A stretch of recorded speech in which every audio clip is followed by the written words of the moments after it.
Salve Futebotequeiro, Rodolfo Gomes na área, mais um vídeo aqui no Futeboteco com uma notícia que é muito boa se confirmada para o torcedor do Santos. Afinal, o santista tá triste, tá magoado, são várias coisas que têm acontecido ao longo dos últimos anos que têm apequenado o Santos, essa é bem a verdade. O Santos aí tem a sucessão de 3 presidentes muito fracos comandando o seu clube. Odílio Rodrigues, que aplicou um golpe em cima do Laoro, depois foi expulso, hoje foi um presidente que não pode pisar na Vila Belmiro, depois Modesto Roma, que afundou as contas do clube, e por último, aí o José Carlos Pérez, que tem acumulado um monte de fracassos, decisões muito ruins, apesar de ser disparado melhor do que esses 2 anteriores, né? Então se o Pérez é disparado melhor que os 2 anteriores, você vê a situação que o Santos se meteu. O Santos vê agora seu ex-técnico, o Sampaoli, que acabou saindo pela porta dos fundos, um cara que se tornou ídolo do torcedor do Santos, negociando fortemente com o rival e está prestes a ser anunciado, pelo menos segundo informações da grande mídia esportiva. Então o Santos vê, por exemplo, Bruno Henrique e Gabriel, que eram jogadores que poderiam, com uma boa gestão, ter ficado para 2019 no Santos, arrebentando no Flamengo, sendo campeão da Libertadores, sendo campeão, podendo ser campeão do Mundial, sendo campeão brasileiro. Ou seja, o Santos está muito machucado, o Santos está se tornando um time intermediário. E isso é muito pouco para a história do Santos. Com todo respeito ao Atlético Paranaense, o Santos não é um Atlético Paranaense que revela técnico para um time de maior investimento aqui dentro do Brasil e buscar um time que revela jogador para um time de maior investimento aqui dentro do Brasil vir buscar. O Santos era o time que, por exemplo, o único time que conseguiu exportar Luxemburgo para o Real Madrid, cara. O Real Madrid se interessou por Luxemburgo com todos os bons trabalhos que o Luxemburgo fez na vida quando ele treinou o Santos Futebol Clube e foi campeão brasileiro em 2004. O Santos é o time que exporta o Neymar direto para o Barcelona, que exporta Rodrigo, Robinho direto para o Real Madrid. O Santos não é esse time intermediário que vem clubes aqui dentro do Brasil e engole o Santos financeiramente e vê os seus principais jogadores, seus técnicos, desejando sair do Santos para ir para um time com maior poder de investimento dentro do próprio futebol brasileiro. Isso é muito pouco para o Santos, então o santista está muito magoado com isso. E agora vem uma notícia que pode ser o turning point, como eu gosto de dizer, a galera gosta de brincar comigo, porque o Santos se consolide e volte a se consolidar como um time grande dentro do futebol brasileiro.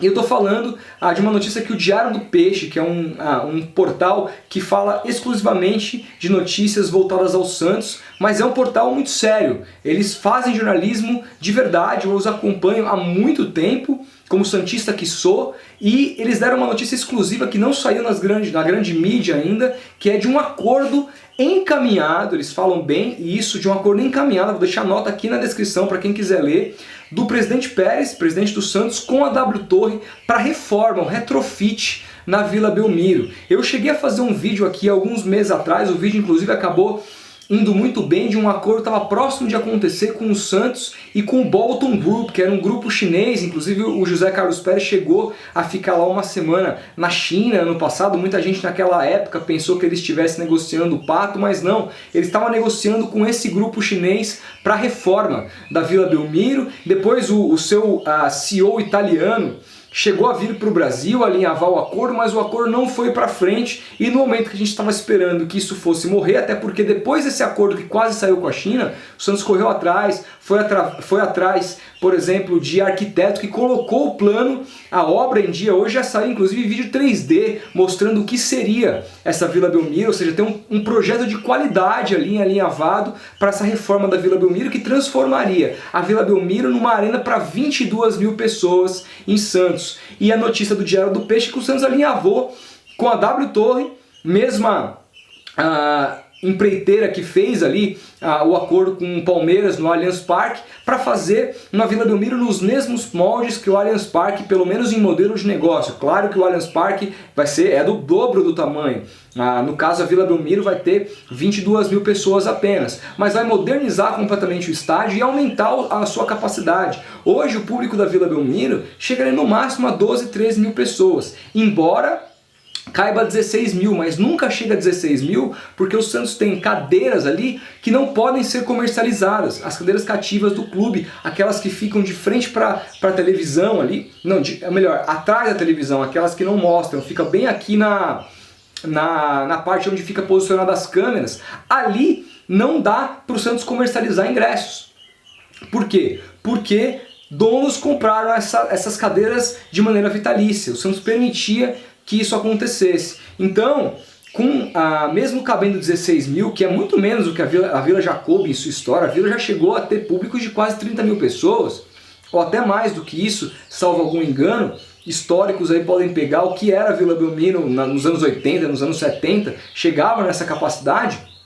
Então, hoje só são 16 mil, mas não dá para se vender essa capacidade. Então, se você aumenta de 12, 13 mil, que é o público da Vila hoje, na prática para 22, está praticamente dobrando o número de pessoas que podem acompanhar os jogos do Santos na Vila Belmiro. E vai ser muito mais atrativo porque vai ser uma arena. Isso, querendo ou não, chama a atenção do torcedor. Veja o público do Palmeiras no antigo Palestra Itália, que já era um estádio que cabia muita gente, para o Allianz Parque hoje. Aumentou a média muito, porque o torcedor se interessa muito mais em ir para o estádio moderno do que para o estádio antigo. Acho isso ruim? Acho isso ruim, mas infelizmente é assim que funciona, e um clube como o Santos vive de renda, precisa vender de sua bilheteria, e um acordo com a W Torre seria parecido com o Palmeiras, no sentido de que o Santos não gastaria absolutamente R$1 na reforma, que está aí custeada, avaliada em mais ou menos 270 milhões de reais, e ela demoraria 2 anos para ser finalizada. Não sei se o Santos teria que sair do estádio, como foi no caso do Palmeiras, que ficou jogando no Pacaembu. Não sei se o Santos poderia, ao mesmo tempo como está fazendo o Red Bull Bragantino na Bia Bichedi, ir reformando aos poucos para que o estádio não fique incapacitado de receber jogos. A gente não tem essa informação, a gente não sabe nem se o acordo vai sair. A notícia foi encaminhado um acordo entre o Santos e a W Torre para que esse projeto saia. E aí precisa, a partir da finalização desse acordo, isso precisa ser aprovado dentro do conselho do clube, que hoje o Pérez não tem muito apoio dentro do conselho, embora eu acredite que o conselho do clube jamais, em qualquer hipótese, proibiria que o Santos chegasse num acordo desse que não gastaria R$1 e teria uma arena com 100% da sua bilheteria, muito diferente, por exemplo, do projeto que o Modesto Roma tentou fazer, que seria uma construção de uma arena onde fica ali o estádio da Portuguesa Santista, seria um estádio para 55 mil pessoas, mas que o Santos teria apenas 30% da sua bilheteria em 30 anos. O Santos começaria com 10, 15% de bilheteria e seria praticamente obrigado a jogar lá, o que é um absurdo. O Santos também precisa responder ao seu público de São Paulo. Sou completamente contra o Sampaoli de querer mandar a política que o São Paulo tinha de querer mandar 100% dos jogos na Vila Belmiro. O Santos tem muito mais torcedor em São Paulo do que tem em Santos, até por conta do tamanho das cidades. A cidade de São Paulo tem, contando o Grande São Paulo, mais de 20 milhões de habitantes. Santos tem 500 mil, ou seja, é 5% do tamanho. Santos tem muito mais torcedores aqui no estado de na cidade de São Paulo. Então não pode esquecer o seu torcedor aqui da cidade. Então um acordo como esse, que por exemplo, se sai esse acordo, como que a W Torre ganharia? Ela ganharia com naming rights e ganharia com shows. Então em momentos que teriam shows lá na Vila Belmiro, o Santos poderia subir a serra para jogar no Pacaembu e aí não teria desculpa, não teria jogador reclamando, como não há no Palmeiras, por exemplo, quando sai do Allianz para jogar no Pacaembu, embora a distância seja muito menor. Mas esse seria o projeto ideal para o Santos se consolidar novamente como um clube importante no cenário do futebol brasileiro. A gente não está falando de história aqui, não está falando de glórias. Isso todo mundo sabe que o Santos é pelo menos um dos 3 times mais vencedores da história do futebol brasileiro, assim, com folgas, né? A gente está falando do momento, de como a mídia olha para o clube, de como os torcedores gerais têm olhado para o Santos nesse momento. E o Santos não pode se permitir apequenar dessa maneira como seus últimos presidentes fizeram. E o Pérez, com todos os seus erros, é um cara completamente centralizador, um cara que briga com todo mundo, que não aceita não de ninguém, um cara que, por exemplo, ferrou o Santos no caso Sanches, porque foi a sua equipe jurídica que fez aquela cagada que eliminou o Santos da Libertadores de 2018, né? A gente não pode se esquecer disso jamais. O Pérez foi o cara que, por exemplo, como eu falei no início do vídeo, perdeu o Bruno Henrique e Gabriel, podendo manter.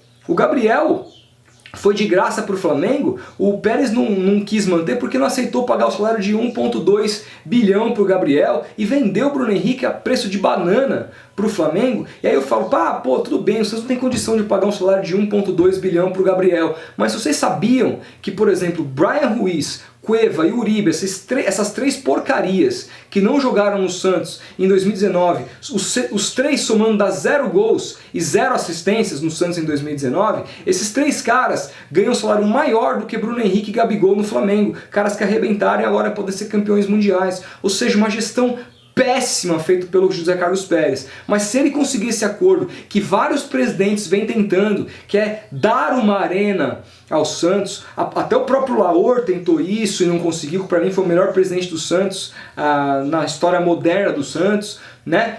Odílio tentou, Modesto tentou, todo mundo tentou e ninguém conseguiu. Se o José Carlos Pérez conseguir trazer uma arena para o Santos, que consolidaria o Santos novamente, com receitas podendo brigar de igual para igual com os clubes que mais arrecadam no futebol brasileiro, ele, pelo menos na minha opinião, estaria perdoado de grande parte dos pecados que ele cometeu. Quero saber de você, o que você acha disso? Será que isso vai para frente ou não vai? Quero muito saber a sua opinião, comenta aí, a gente vai se falando. Grande abraço e até o próximo vídeo.